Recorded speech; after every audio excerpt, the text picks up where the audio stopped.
अस्सलाम वालेकुम। Welcome to Imran. बात आज हम करने जा रहे हैं पाकिस्तान एयरफोर्स की एयर स्ट्राइक के हवाले से जो कि वादी तीरा में की गई।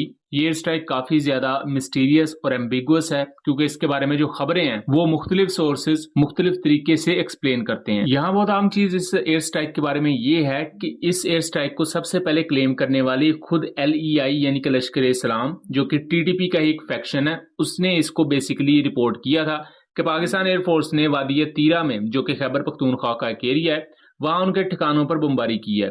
इसको लेकर 12 अप्रैल की सुबह तक तो ऐसा कोई खबर पाकिस्तानी साइड से या पाकिस्तानी ओसेंट्स की तरफ से नहीं थी, बट उसके बाद 13 अप्रैल को जाके पाकिस्तानी साइड ने भी इसको दबे लफ्जों में या किसी भी लिहाज से रिपोर्ट करना शुरू किया। लेकिन इस एयर स्ट्राइक के हवाले से कोई भी ऐसे तस्वीर या किसी भी किस्म की सैटेलाइट इमेजरी ये ग्राउंड पर मौजूद तस्वीर होती हैं वो पब्लिश नहीं की गई। लेकिन इससे पहले हम अगर मार्च में होने वाली अफगानिस्तान के अंदर एयर स्ट्राइक्स की बात करें, लमान के विलेज में हुई थी, पख्तिया और खोस्त के रीजन में, जहां पाकिस्तान एयरफोर्स ने TTP की जो टेरर ऑर्गेनाइजेशन है इनके हाइड आउट्स थे उनको निशाना बनाया था और उनमें काफी इनके कमांडर्स वगैरह भी मारे गए थे और उसके अलावा काफी ज्यादा टेररिस्ट मारे गए थे। इवन उन एरियाज की आफ्टरमैथ जो एक्सप्लोजन हुए थे वहां पर उनकी तस्वीर तक सोशल मीडिया पर आई थी, जहां हमने देखा कि वो मलबा वगैरह सारा हम देख सकते थे। ये एयर स्ट्राइक ऑब्वियसली पहला रिजोल्व नहीं होता जब आपकी आर्म फोर्सेस किसी भी ऑर्गेनाइजेशन के खिलाफ स्टेप लेती है, बट अगर कोई ऐसी जगह है जहां अगर आर्मी के थ्रू आप ऑपरेशन करते हो और वहां आपको कैजुअलिटीज का ज्यादा खतरा होता है या कोई बहुत ही ज्यादा हाई वैल्यू टारगेट होता है, उस दौरान फिर आप एयरफोर्स को मोबिलाइज करते हैं। अगर ये एयर स्ट्राइक वादी तीरा में की गई है तो इससे दो तीन चीजें हमें देखने को मिलती है कि पहला तो वो शायद ग्राउंड फोर्सेस के लिए इतना ज्यादा वायबल नहीं था कि वहां ऑपरेशन करते, हो सकता था पाकिस्तानी साइड की ज्यादा कैजुअलिटीज हो सकती थी, इसलिए पाकिस्तान एयरफोर्स को वहां मोबिलाइज किया गया। दूसरा यहाँ आम चीज ये है कि हो सकता है इतना ज्यादा हाई वैल्यू टारगेट था कि वहां आपको एक स्विफ्ट एक्शन लेने की जरूरत थी ताकि उस हाई वैल्यू टारगेट को जिंदा ना छोड़ा जाता। वादी तीरा काफी ज्यादा एक अहम एरिया रहा है। इससे पहले भी जब वॉर ऑन टेरर में पाकिस्तान ने शिरकत की तो वादी तीरा में 2015 में एक बड़ी एयर स्ट्राइक हुई थी और उस एयर स्ट्राइक में पाकिस्तान ने अपना लोकली प्रोड्यूस जो UCAV था बुर्राक के नाम से उसे यूज किया था। उस एयर स्ट्राइक में आई थिंक 7 टेररिस्ट मारे गए थे। कुछ फिगर्स कहते हैं कि 7 टेररिस्ट मारे गए थे, कुछ कहते हैं कि 15 टेररिस्ट मारे गए थे। अब जहां तक खबरें हैं तो इवन अब कुछ पाकिस्तानी सोर्सेज भी ये क्लेम कर रहे हैं कि वादी तीरा में पाकिस्तान एयरफोर्स ने 12 अप्रैल को ये एयर स्ट्राइक की जिसमें कुछ हाई वैल्यू टारगेट्स वगैरह एलिमिनेट किए गए।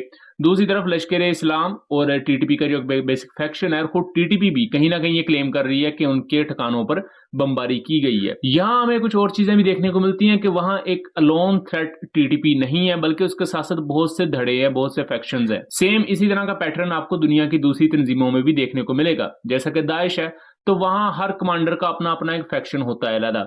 इसी तरह तालिबान है तो वहां भी हमें तालिबान के अंदर एक पूरी की पूरी चेन ऑफ कमांड इसी तरह देखने को मिलती है कि अगर एक मकतबा फिक्र का एक कमांडर है तो उसकी एक अलहदा से मिनी आर्मी होती है। इसी तरह अगर कोई दूसरा कमांडर है तो उसकी अलहदा उसके नीचे लोग होते हैं, तो वो मिलकर एक जत्था पूरा बनाते हैं। Same is the case with TTP।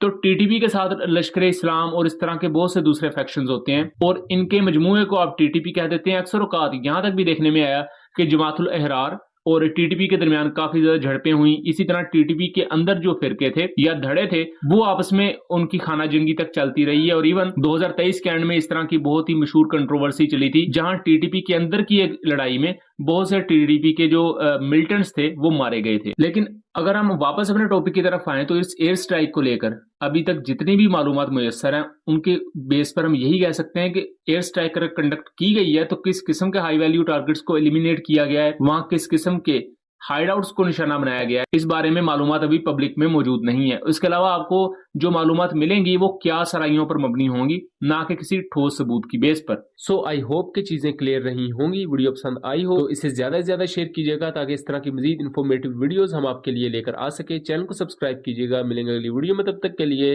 Allah Hafiz.